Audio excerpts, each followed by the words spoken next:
Welcome dear all. आज इस video में हम NIOS के 12th स्टैंडर्ड सब्जेक्ट हिंदी का जो लेसन शुरू करने वाले हैं। तो इससे पहले मैंने जो हिंदी के चैप्टर 1, चैप्टर 2 और चैप्टर 3, चैप्टर 9 चार जो लेसन्स हैं उनके वीडियोस बनाए हैं, पार्ट्स में बनाए हैं।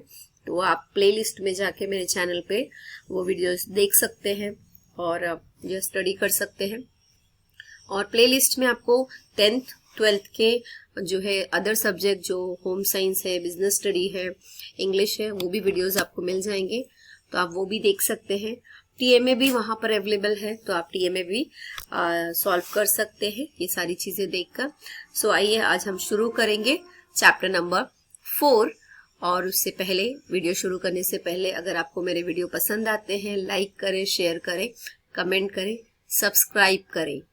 ओके, चलिए शुरू करते हैं। सो जैसे हम देख सकते हैं, ये जो है चैप्टर नंबर 4 है और इसके जो कवि है वो है यहाँ जो कवि है निराला जी है और जयशंकर प्रसाद जी है। इन्हें हम छायावादी कवि के नाम से जानते हैं। जैसे यहाँ पर कुछ हम इनका इंट्रोडक्शन पढ़ेंगे। तो हिंदी में लगभग 1918 से 1936 तक के बीच के जो काव्य की जो मुख्य धारा को छायावाद के नाम से जाना जाता है। तो हम देखते हैं कि 1918 से 1936 का जो बीच का जो समय है उसे छायावाद के नाम से जाना जाता है। अब ये छायावाद शब्द का प्रयोग सबसे पहले किसने किया हम देखते हैं। सबसे पहले कवि मुकुटधर पांड्या ने अपने आलेख में किया था, जिसका शीर्षक था हिंदी में छायावाद। तो अनेक विद्वानों ने छायावाद को स्वतंत्रतावाद भी कहा। हिंदी की छायावादी काव्यधारा मुख्य रूप से रीतिकाल की घोर श्रृंगारिकता एवं द्विवेदीन युगीन काव्य की सपाट उपदेशनात्मक एवं वर्णनात्मक प्रवृत्ति के विरुद्ध एक प्रतिक्रिया के रूप में आई। यानी कि जो द्विवेदी युग था और जो रीतिकाल का जो था श्रृंगारिक जो कविताएं लिखी जाती थी, रीतिकाल की जो कविताएं लिखी जाती थी और जो है उपदेशात्मक जो कविताएं थी या वर्णनात्मक कविताएं थी, उससे कुछ अलग हटकर ये कविताएं आई। ये कविता अंग्रेजी के रोमांटिक बंगला के स्वतंत्रतावादी काव्य से भी काफी हद तक प्रभावित हुई थी। फिर सबसे महत्वपूर्ण बात यह है कि पूरा छायावादी काव्य भारत के स्वाधीनता आंदोलन और मुख्य रूप से गांधी युग में लिखा गया था। तो ये वो समय था जब हम स्वतंत्रता आंदोलन कर रहे थे। यही कारण है कि छायावादी कविता में एक ओर जहां व्यक्ति स्वतंत्रता की चेतना है, तो दूसरी ओर राष्ट्रीय स्वतंत्रता की। तो हम यहाँ पे व्यक्ति स्वतंत्रता के लिए हम जो है युद्ध कर रहे थे या हम जो है नारे लगा रहे थे, उसी तरह हम राष्ट्र के लिए भी स्वतंत्र होने की कोशिश कर रहे थे। इसके अतिरिक्त छायावाद प्रेम, सौंदर्य, प्रकृति, संवेदना, राष्ट्रीय जागरण एवं मानवतावाद का काव्य है। फिर इसके जो मुख्य जो स्तंभ थे वो थे जयशंकर प्रसाद, सुमित्रा नंदन पंत, सूर्यकांत त्रिपाठी, निराला और महादेवी वर्मा छायावाद के चार जो है स्तंभ हम कह सकते हैं। आगे हम देखते हैं।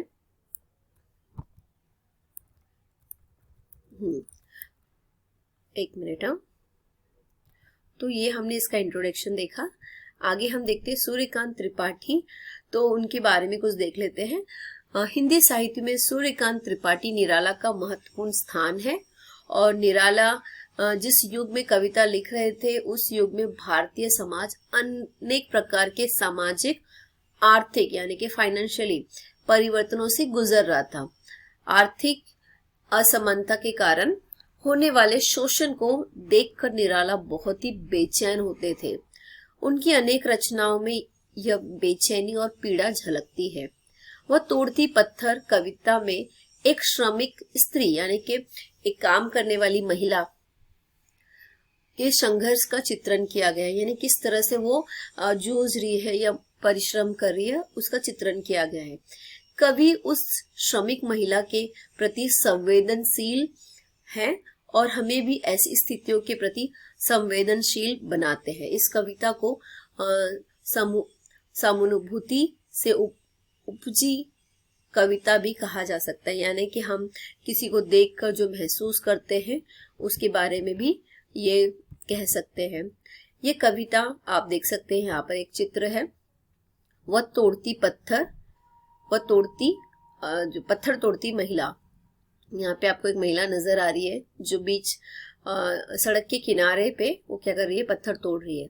वह तोड़ती पत्थर देखा उसे मैंने इलाहाबाद के पथ पर, वह तोड़ती पत्थर, कोई न छायादार पेड़ व जिसके तले बैठी हुई स्वीकार, श्याम तन भर बांध यौवन तन नत्य नयन प्रिय कर्म रत मन, गुरु हथौड़ा हाथ करती बार बार प्रहार, सामने तरु मलिका अटलाटिका प्रकार, चढ़ रही थी धूप गर्मियों के दिन, दीवा का तमतमाता रूप, उठी झुलसती हुई लू। तो यहाँ पर हम देखते हैं कि एक महिला जो है पत्थर तोड़ रही है, उस पर ये कविता जो है सूर्यकांत त्रिपाठी निराला ने लिखी है। आइए इसका अर्थ समझते हैं।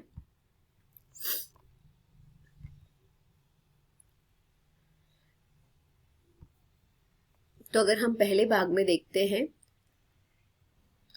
तो इसकी व्याख्या इस तरह से की गई है कि इलाहाबाद की किसी सड़क पर काम में लगी एक श्रमिक महिला को देखकर निराला जी ने लिखा है कि वह जिस पेड़ के नीचे बैठी काम में लगी है वहां कोई छायादार पेड़ नहीं है जो उसे गर्मी की प्राकृता यानी कि गर्मी से उसकी तेज से बचा सके, पर उसे इस स्थिति से कोई शिकायत नहीं है। कई बार हमारे पास सब कुछ होता है फिर भी हम कई बार शिकायत करते हैं, पर वो महिला किसी तरह की शिकायत नहीं कर रही है, वो तो स्थिति को स्वीकार कर रही है। सोचिए क्यों?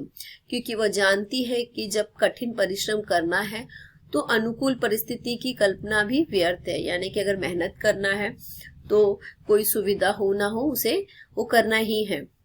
आगे कवि की दृष्टि पहले श्रमिक महिला के शारीरिक रूप सौंदर्य की ओर जाती है। उसका शरीर सावला है, यह सावलापन श्रम का प्रतीक है, यानी कि वो सावली क्यों है? क्योंकि वो धूप में वो काम कर रही है।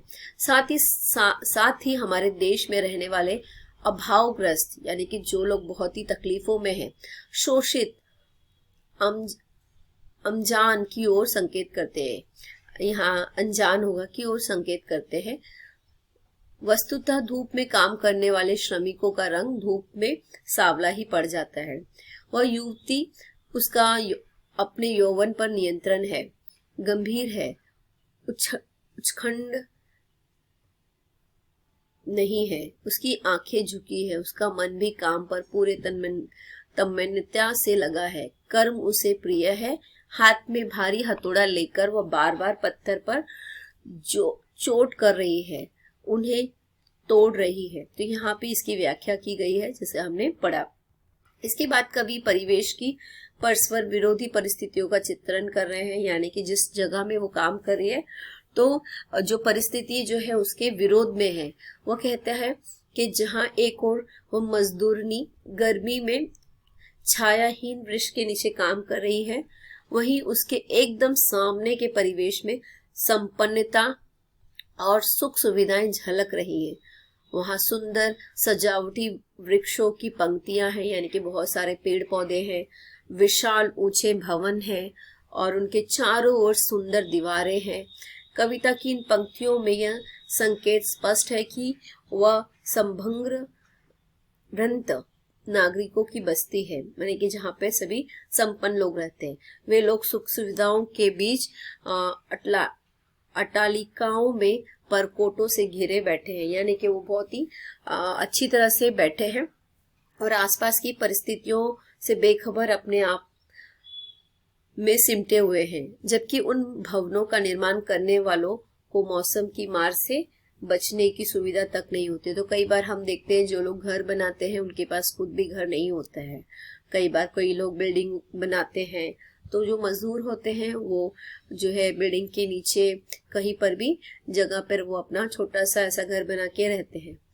तो यहाँ पर भी जो सूर्यकांत त्रिपाठी निराला है वो इसी बात का वर्णन कर रहे हैं। आगे हम देखते हैं पंक्तियों को अलग करती बार बार प्रहार, यानी कि उसका मतलब है कि वो बार बार क्या कर रही है, जो है उस पे प्रहार कर रही है। फिर हम देखते हैं चढ़ रही है धूप। रुकिए,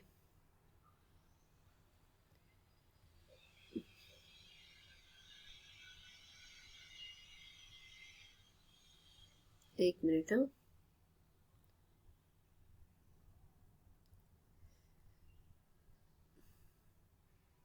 हाँ, सो ये हमने देखा, उसके बाद हम आगे का देखेंगे।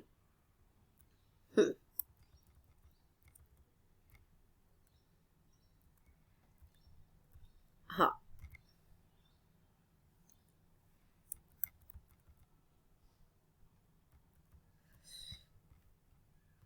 सो जिस तरह यहाँ पे मेंशन किया है, चढ़ रही थी धूप, गर्मियों के दिन, दीवा का तमतमाया रूप, उठी झुलसती हुई लू, रू ज्यों जलती हुई भू, गर्द चिंगारी छा गई, प्रया हुई दोपहर, और वह तोड़ती पत्थर।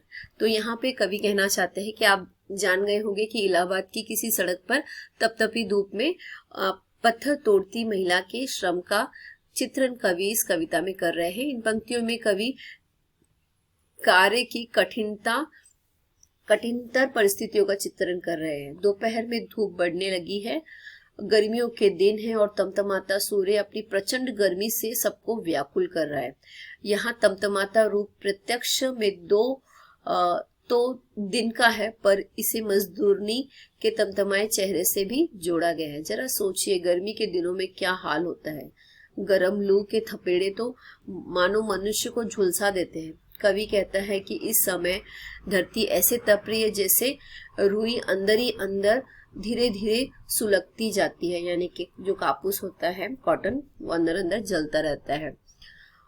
चारों ओर धूल का गुब्बारा सा है, यानी चारों ओर धूल धूल नजर आ रही है, और गर्द का एक एक तिनका चिंगारी सा जलने लगा है, यानी कि मिट्टी जो है या रेत हम बोलते हैं, जो एकदम गर्म हो चुकी है।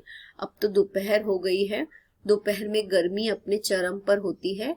ऐसे में भी वह मजदूरनी सिर नीचा किए पत्थर तोड़ने के कार्य में लगी हुई है। तो यहाँ पर बहुत ही सुंदर उन्होंने वर्णन किया है। आगे कवि कहते हैं, देखते देख तो मुझे तो एक बार उस भवन की ओर देखा छिनकार, देख कोई नहीं देखा मुझे उस दृष्टि से जो मार खाए, रोही नहीं सजा सहज सितारा, सुनी मैंने वो नहीं जो सुनी थी झनकार, एक क्षण के बाद वह कापी सुघर धुलक माथे से गिरे, सिकर लीने होते कर में फिर जो का कहा मैं तोड़ती पत्थर। तो यहाँ देखते हैं कवि जो कहते हैं कि मजदूरनी को दोपहर की भीषण गर्मी में काम करते हुए देख रहा था।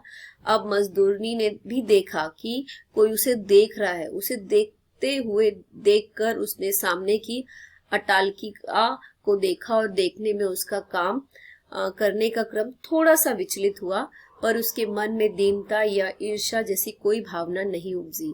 उसने कवि को ऐसी दृष्टि से देखा जिसने शोषण से सहा है, जिसने शोषण को सहा है, वह रोकर अपनी दीनता प्रकट नहीं की। कवि को लगता है कि सितार को बजाने पर भी जो झनकार मैंने कभी नहीं सुनी थी, ऐसी झनकार मुझे उस मजदूरनी के श्रम और स्वाभिमानी दृष्टि से सुनाई पड़ी। पल भर उसका हाथ रुक जाने पर वह सुडेल युवती कापी, उसके माथे से पसीने की कुछ बूंदें टपक पड़ी।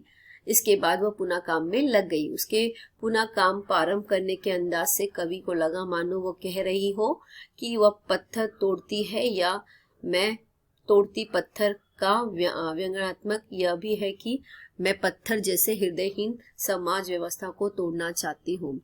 सो आई होप ये वीडियो आपके लिए यूजफुल है, आपको कुछ चीजें समझ में आई होगी। यहाँ पर एक स्त्री का वर्णन है जो कि एक तेज दोपहरी में बहुत ही मेहनत कर रही है और तेज धूप में वो पत्थर तोड़ने का काम कर रही है, यानी कि समाज में वो जो कठोर हृदयहीन व्यवस्था है उसको तोड़ने का काम कर रही है।